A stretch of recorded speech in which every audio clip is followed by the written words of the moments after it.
Alors voilà, regardez ces deux boxeurs, Hugo Gros. On a déjà eu tout à l'heure Enzo. Eh oui, c'est le frère. Enzo Gros est l'aîné. Hugo Gros est le plus lourd, mais c'est le plus jeune. Vous le voyez, il a 22 ans et il sera face à Makan Traoré, qui lui a 23 ans. Des débuts professionnels qui remontent à 10 ans pour Makan Traoré et pour des débuts chez les amateurs, hein, bien sûr, et pour Hugo Gros. 2007, il est très jeune, 22 ans, c'est une jeune garde. Et papa qui est dans le coin aussi, hein, de la famille Gros. Famille de boxeurs. Et ouais, l'entraîneur, quel papa. Ça respire la boxe. Oui, super.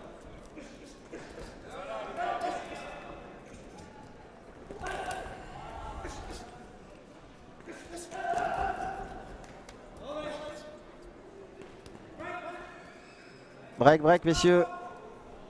Il n'a pas entendu. Allez, c'est reparti. Oh, il est un petit peu raide, Traoré. Il faut qu'il arrive à relâcher un petit peu les épaules.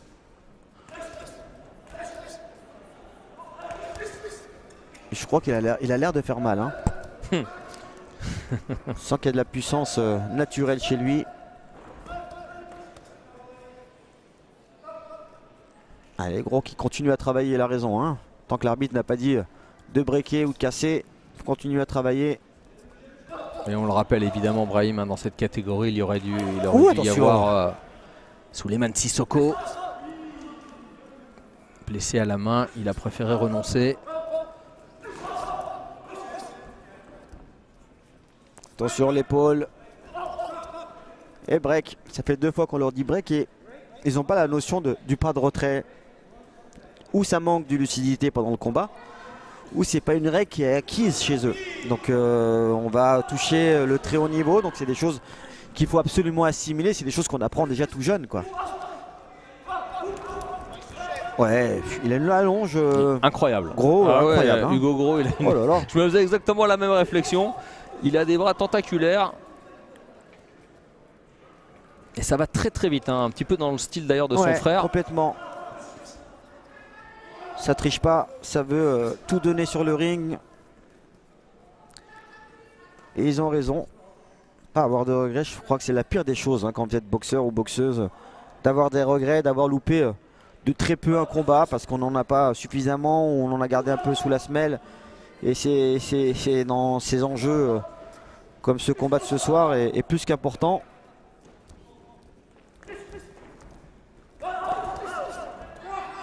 Ça se voit qu'il est tout jeune encore, Traoré. Hein.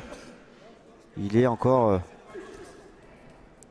tu sens qu'il y a quelque chose, mais qu'il faut encore beaucoup travailler, quoi. Il faut qu'il se désaxe, c'est trop raide encore.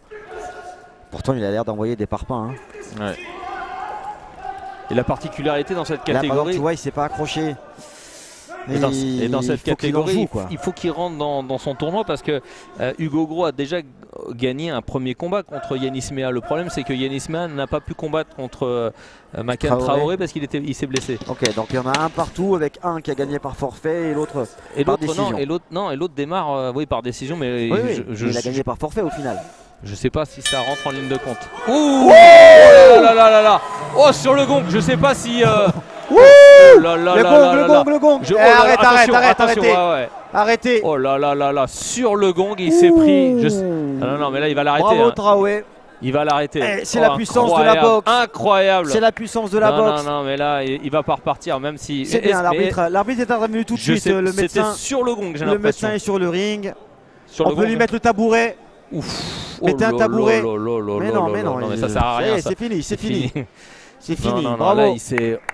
Incroyable, c'est sur un crochet du droit il me semble, mais j'ai regardé la sonnerie, je me suis dit est-ce que c'est après, mais c'était vraiment sur le gong. Si c'était, en tout cas c'était pas plus tard que le gong. Alors on va revoir au ralenti quand même parce que ça c'est sur là, bing, boum, à la pointe de la mâchoire. Je vous ai dit qu'il avait de la puissance ce garçon. Oh là. Ça se voit, ça se sent. Il avait de la foudre. Après il faut travailler parce qu'il est encore loin. Il y a de un la éclair, qualité, regardez, mais- un éclair. C'est rare un KO comme ça chez les amateurs, hein, on n'en voit pas tous les week-ends. Hein. C'est une force de la nature. Il y a des choses comme ça qui ne s'expliquent pas, qui se ressentent.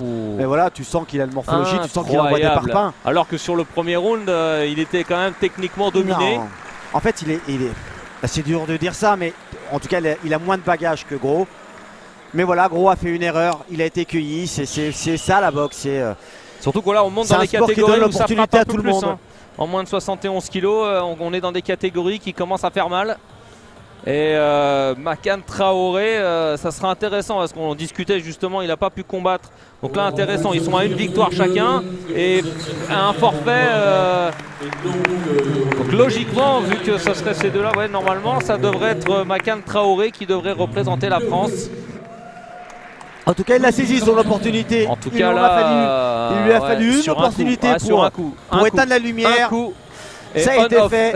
Lui, il a du mal à s'en rendre compte. Il en est étonné. Bravo à lui.